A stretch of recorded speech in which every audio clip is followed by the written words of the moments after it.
Assalamualaikum warahmatullahi wabarakatuh.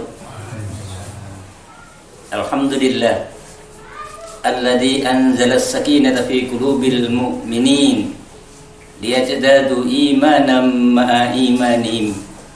Asyhadu an la ilaha illallah wahdahu la syarika lah wa asyhadu anna Muhammadan abduhu wa rasuluhu la nabiyya ba'dah. Allahumma salli wa sallim wa barik ala nabiyyina Muhammad wa ala alihi wa ashabihi ajma'in. Amma ba'd. Qala Allah Ta'ala fi kitabihil karim.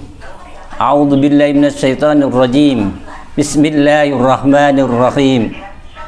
Ya ayyuhalladzina amanu taqullaha haqqa tuqatih wa la tamutunna illa wa antum muslimun.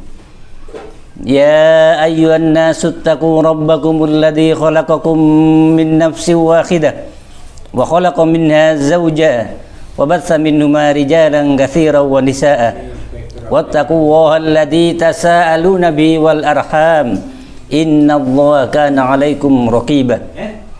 Ya ayyuhalladzina amanu taqullaha wa qulu qawlan sadida yuslih lakum a'malakum wa yaghfir lakum dhunubakum wa may yuti'illaha wa rasulahu faqad faza fawzan 'azima. Bapak-bapak serta saudaraku sekalian, warga Muhammadiyah yang amat sangat saya cintai, semoga Allah merahmati kita semua. Semoga kita dikumpulkan oleh Allah dalam surganya yang penuh kenikmatan. Alhamdulillah, kita sebagai warga Muhammadiyah, kita sebagai orang Islam diberi oleh Allah panutan, contoh teladan yang terbaik, yaitu Rasulullah Muhammad sallallahu alaihi wasallam. Sungguh, kata Allah, sungguh dalam diri Rasulullah itu ada contoh teladan yang baik.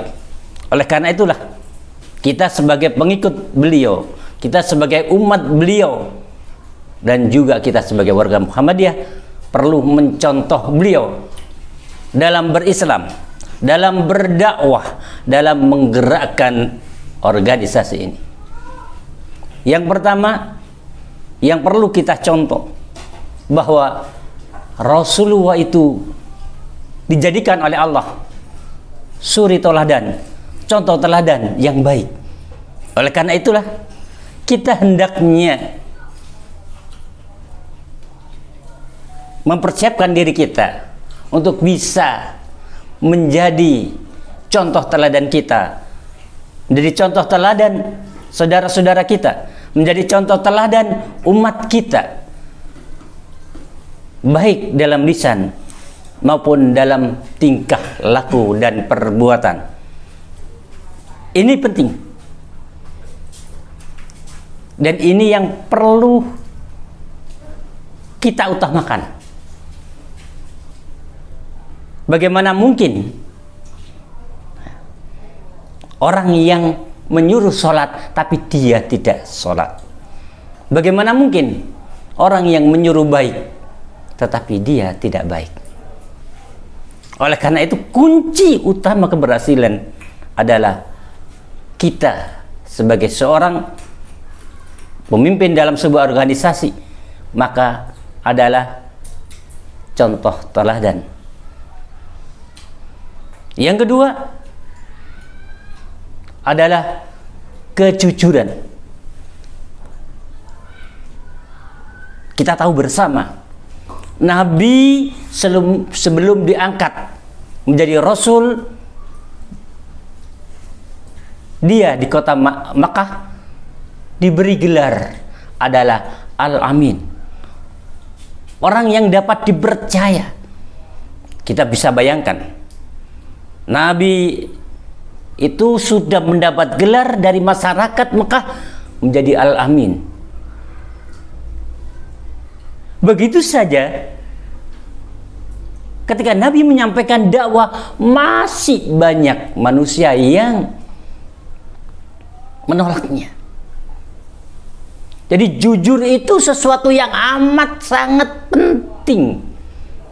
Sehingga Allah mengatakan, Ya ayyuhalladzina amanu taqullaha wa qulu qawlan sadida. Wahai orang-orang yang beriman. Sekali lagi ini ditekankan kepada orang-orang yang beriman, apalagi dia punya posisi sebagai seorang pemimpin. Berkatalah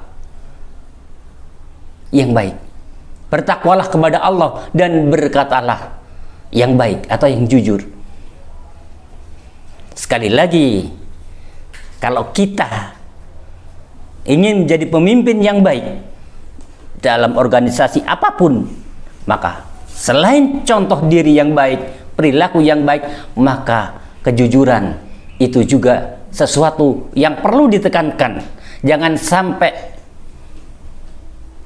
ya, kita ngomong A, ternyata perilaku kita B. Yang ketiga yang perlu saya sampaikan adalah pengorbanan.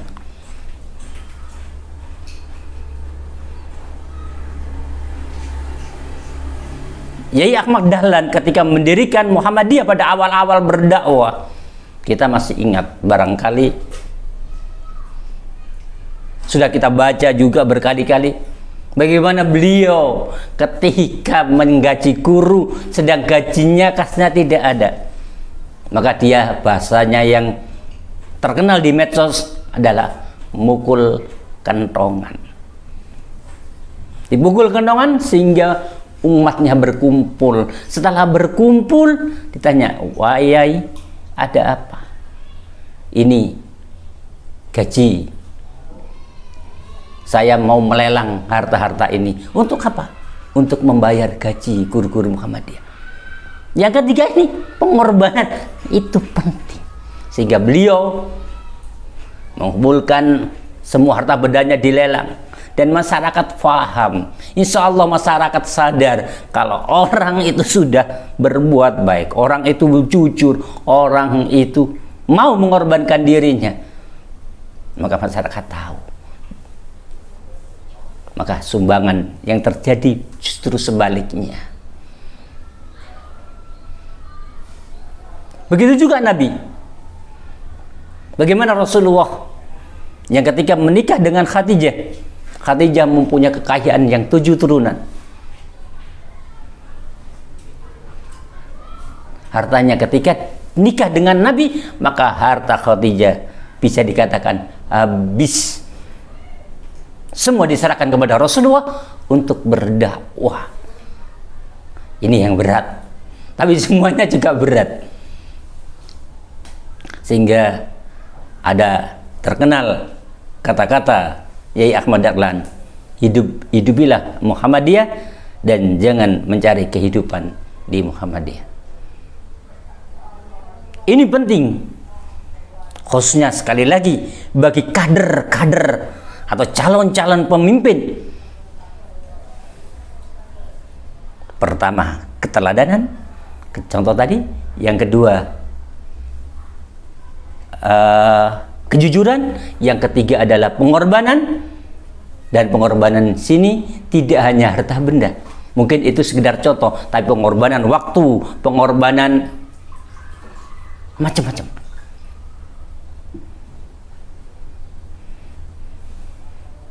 Dan yang keempat, yang tidak kalah pentingnya juga, selain ketiga hal di atas, adalah seorang leader, seorang pemimpin, seorang kader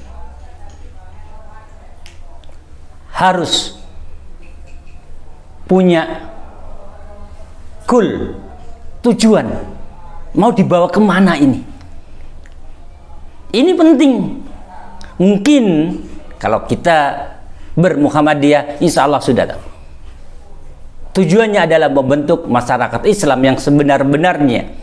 Tapi bagaimana kita mengejawantahkan dalam kegiatan kita. Jadi harus punya goal, harus punya tujuan, sehingga umat yang akan kita bawa ini tahu kita mau dibawa kemana.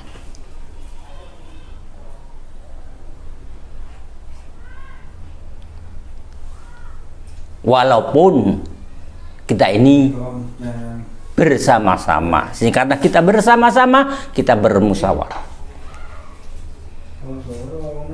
Dan yang kelima,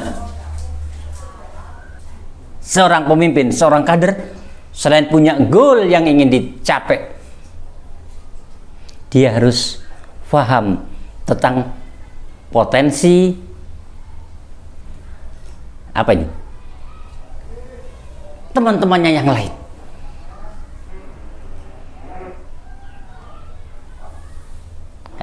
Sehingga mampu mengkader yang lain. Harus kenal potensi yang lain. Sehingga Rasulullah ketika berdakwah, maka Rasulullah mengkader, mengenal potensinya Abu Bakar bagaimana, mengenal potensinya Umar bagaimana, mengenal potensinya Ali bagaimana, mengenal potensinya Utsman bin Affan bagaimana. Mereka punya potensi masing-masing, tidak bisa disamakan. Sehingga terjadi ketika Rasulullah sedang santai di rumahnya, ketika Abu Bakar datang, Rasulullah tetap saja. Ketika Umar datang, tetap saja posisinya Rasulullah. Tapi begitu Utsman yang datang, Rasulullah merubah posisinya. Sehingga Rasulullah mengenal potensi masing-masing dan tidak bisa disamakan ketika memperlakukan si A, si B maupun si C. Begitu juga ketika membuat sebuah keputusan.